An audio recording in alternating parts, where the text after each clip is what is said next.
Assalamualaikum warahmatullahi wabarakatuh. Sahabat Pasai 1, saat ini saya sedang berada di jembatan Kutablang, menunggu dibukanya jembatan tersebut karena ada perbaikan lantai. Ditutup mulai dari jam 3 malam sampai jam 6 pagi. Jadi kami terpaksa menunggu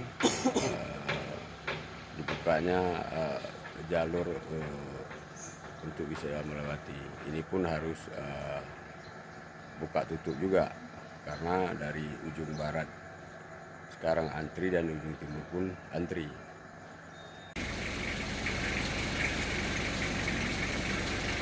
Seperti Anda lihat, ada beberapa armada ambulan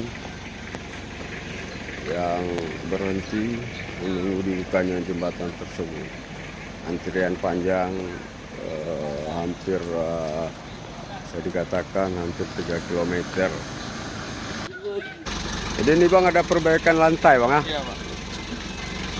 Jadi bukanya jam 6 Bang ya? Tutup dari jam 3 malam tadi ya? Iya.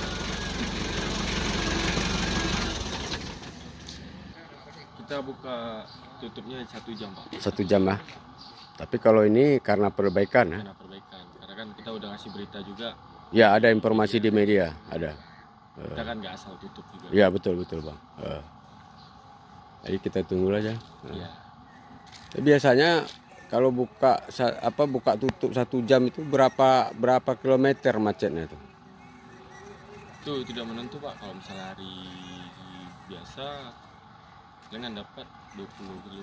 20 km ya. Kilo gitu. Tapi kalau malam ini karena ada perbaikan nggak sampai 20 kilo ya? Nyampe. Karena kami perbaikan selalu malam. Karena kan kalau malam dia sepi Pak. Iya. Ini dibuka sebentar karena banyak ambulan yang sudah antri.